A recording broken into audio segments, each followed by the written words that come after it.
Thank you so much. My name is Monene Gedera. I'm the founder of People Brands, and we are the right people and the best people to talk to for your brand identity, brand engagement, brand visibility, and for you to have more paying and satisfied customers. Mm-hmm. Yes. Let's start from just the word itself, and it was there plastered on our posters as the theme of this conversation: global branding. What is global branding, and why global branding? Global branding is how you position your business, your solutions, your brand to a global scale. Okay. Now, when a business starts, it starts from the local space, and then now it starts to think about the regional space, and then now you go to the global space. So how will people perceive your business, your solutions that you offer from a global perspective, from different countries, different cultures?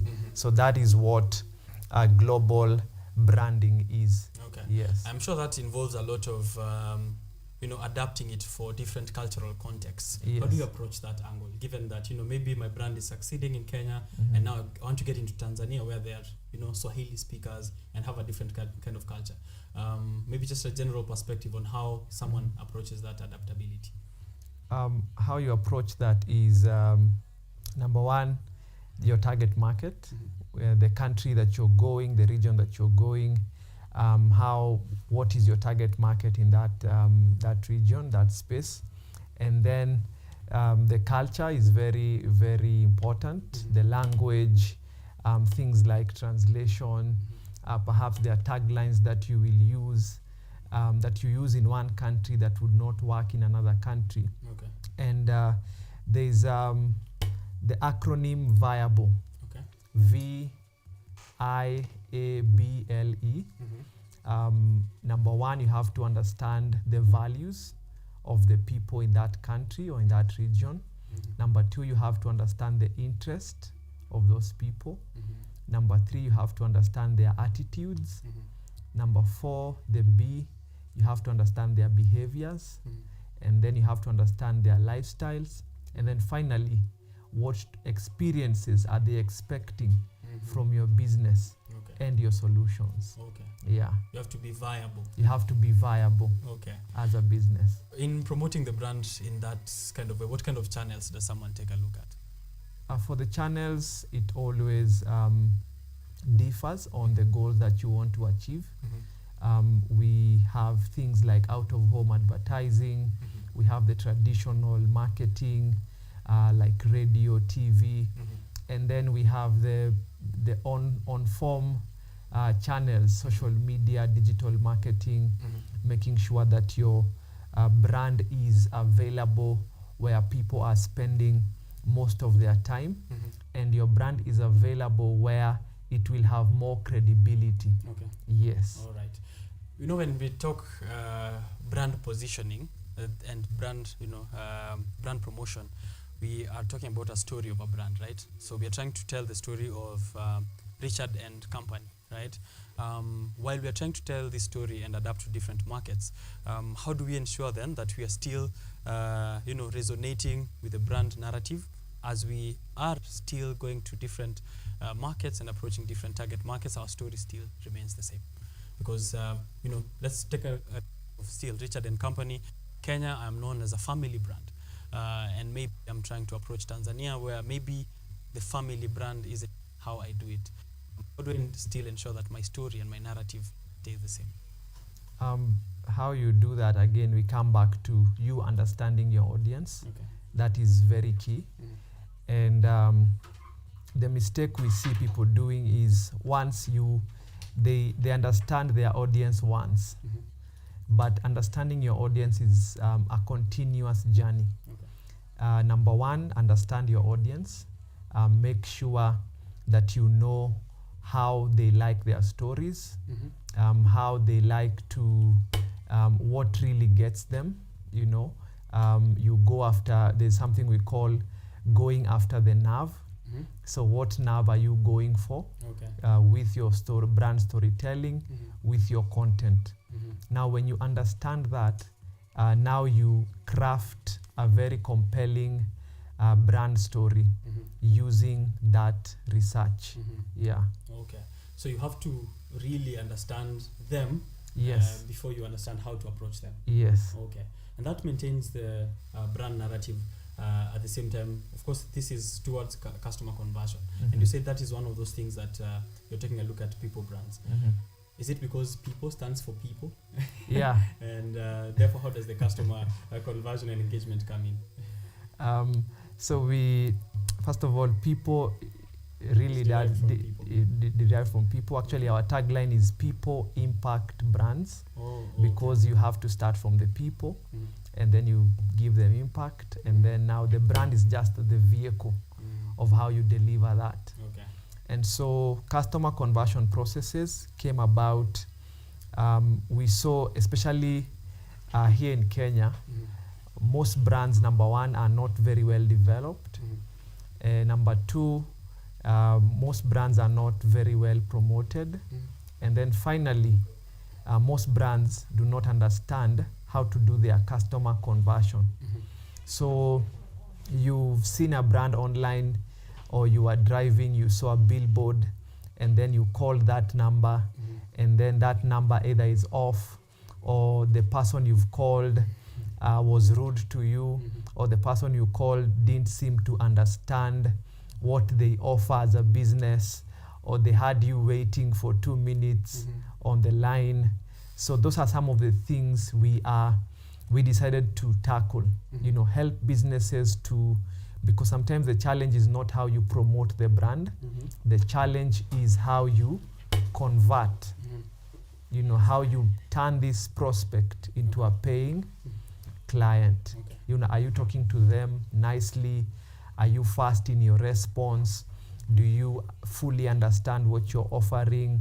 Do you have discounts to offer in that conversation? Do you fully understand the need of the customer? So those are some of the things we are helping businesses with. Okay. Yeah. How do you convince a business which feels that they already have a presence? I'm just going to give an example of our common Ken Salt, which is, everyone needs salt. Therefore, if I was to approach them, if people brands were to approach them, how would you convince such a rigid traditional business to still consider brand awareness and brand promotion for more customer conversion when they feel like they have hit? Try. We have what we call psychographic needs for individuals and for businesses.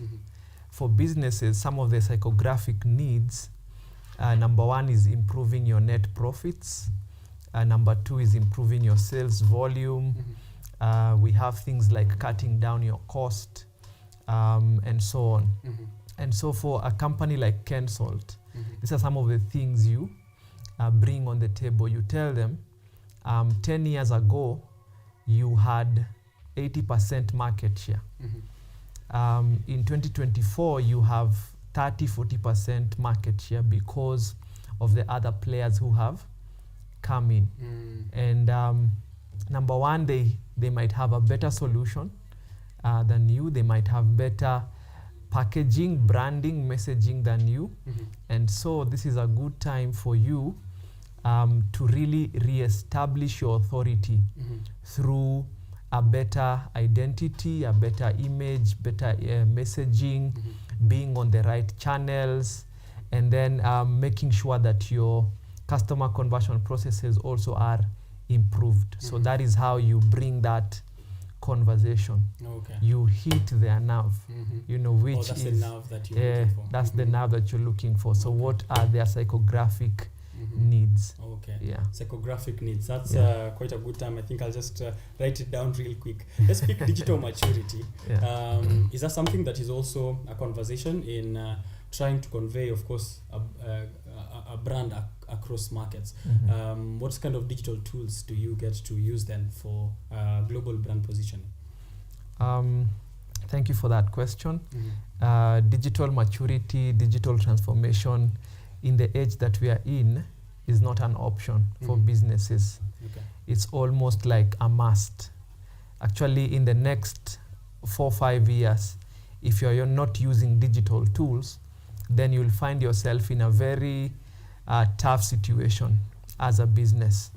Some of the tools you want to use, and also in the wake of AI, we have AI tools that help you to respond to messages on social media. Those are your chatbots.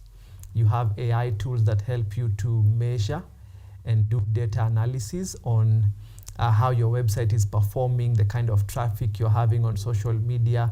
You have AI tools that are helping you to do your copyright, helping you to do your designs, helping you to generate leads on your website. And so these are some of the tools we can take advantage of as businesses.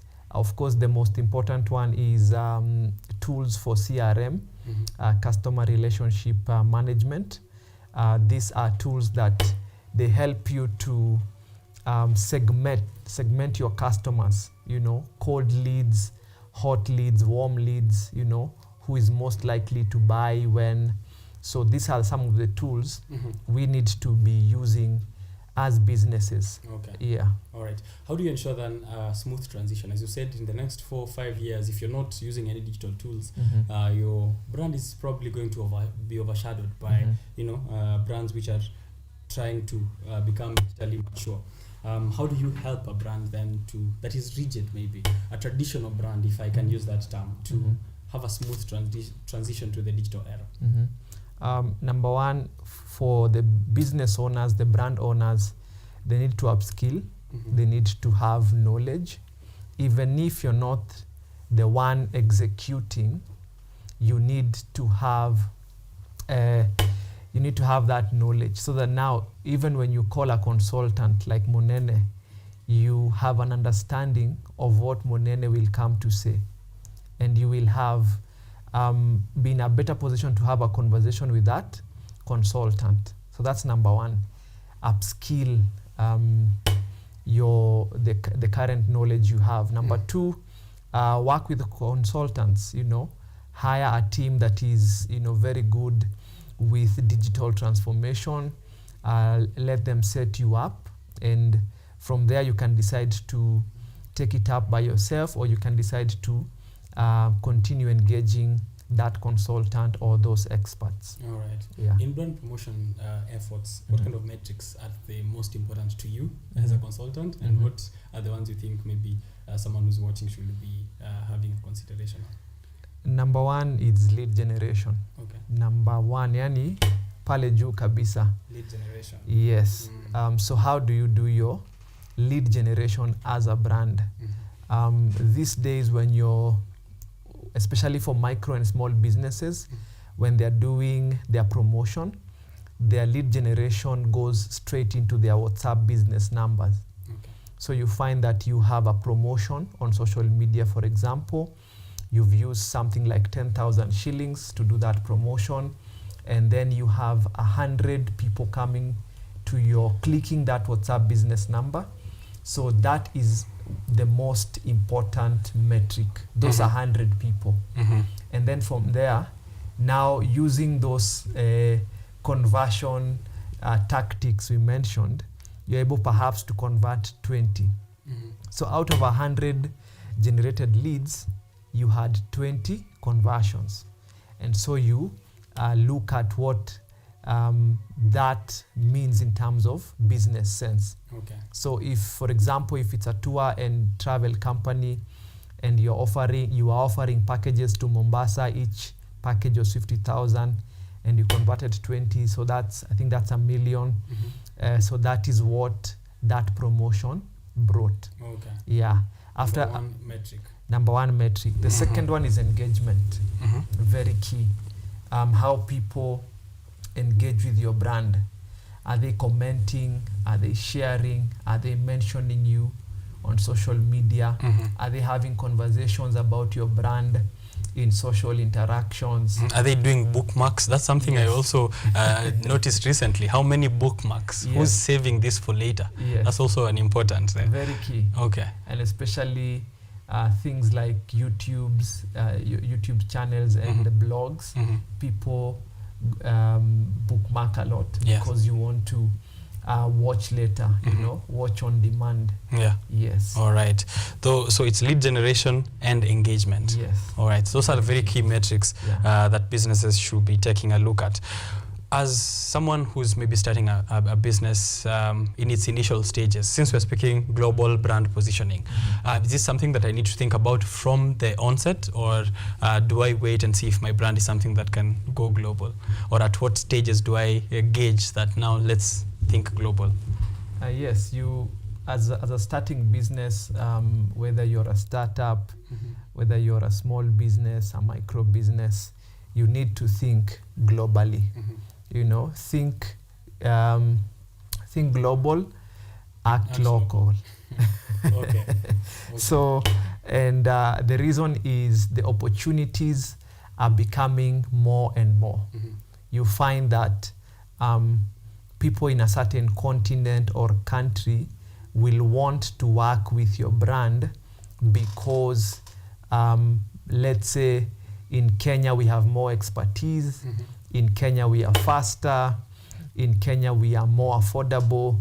So you find that some of the reasons that brands will want to work with you from a global perspective are very dear to them, you know. So you have to start thinking global.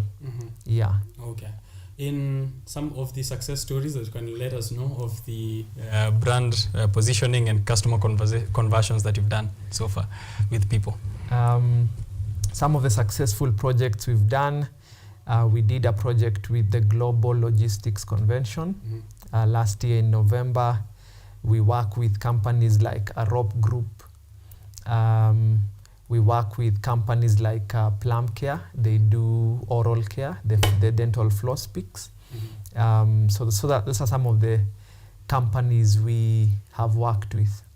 Yeah. All right. For someone who's coming through to people now, what can they expect, and what should they be prepared before they come to approach you for consultation services? I think we'll have to say that we love people. That is number one. People are at the center of what we do. And then the impact that they want to have is also very key to us. So we listen to them. We get to understand their vision. We get to understand their solutions, where they'd like to be, how they'd like to change the lives of people. And then now from there, we craft a strategy that will help them to really bring out a brand that is very solution oriented. Yes. Okay. Where can they find people? Our website is www.peoplebrands.com, and then across all social media platforms, and I mean all, Facebook, X, LinkedIn, Instagram, YouTube, Google Business Profile. Yes, TikTok. You're all in there. People Brands, just People Brands, PIPO Brands. Okay. Yeah. People Brands, of course, taking a look at how brands can position themselves to convert people into becoming successful customers. Is there a human touch in all of this as well? In trying to, what role do what role do people in human resource play in this global brand positioning? The role we play in the HR is employee branding. Okay. Because employee branding has become one of the key goals for brands that are looking to position themselves. So how are you becoming more suitable to talent? And how are you able to nurture that talent so that now they are proud to work for your organization, your business? Okay. So that is how important People Brands is the HR. Okay. Yeah. You've been doing branded episodes. Yeah. Could you maybe let us know a bit about that and what those conversations are for and like? Thank you. So branded episodes, we did them, number one, to show brands what we are talking about. Mm-hmm. You know, now when someone hears you talking about something and you're not doing it, Mm-hmm.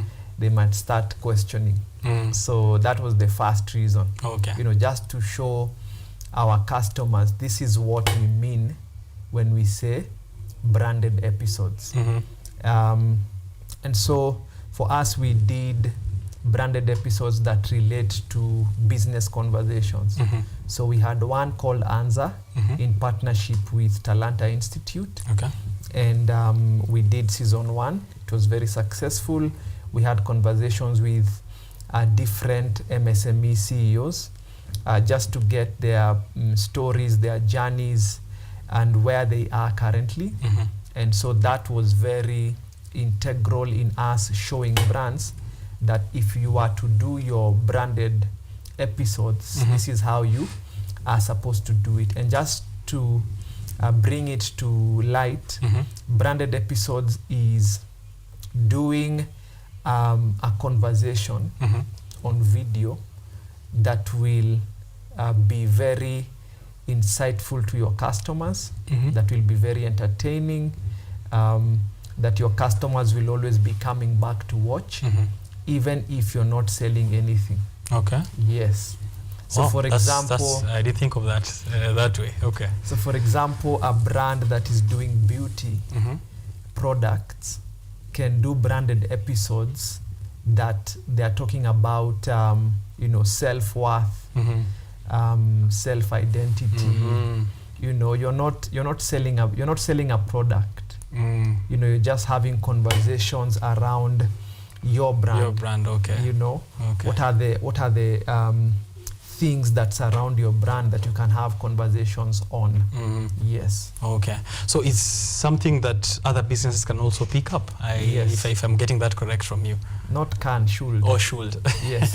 All right. You should have branded episodes. Yeah. So if you're in the smartphone industry, because I'm basing it off something that I've worked with. So if you're, you know, a smartphone brand, you could have a conversation about digital privacy.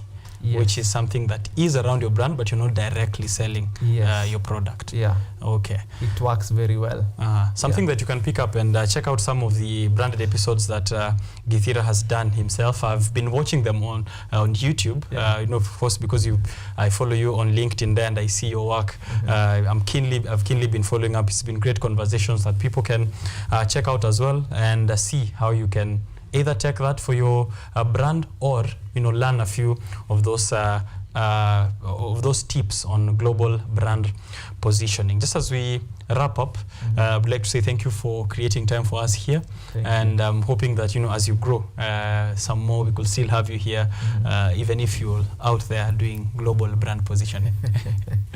Thank you so much for having me. Okay. Yeah. All right. That has been a conversation with Munene Githira, who's the founder of People Brands, PIPO. We showed you the website on the screen, and you can be checking it out as well on your own. If you are a business person, if you're an individual who'd like to grow your brand, to position yourself, to convert customers, this is the man to go to, and People is the brand to check out. And let us know how your experience is like right after. Now go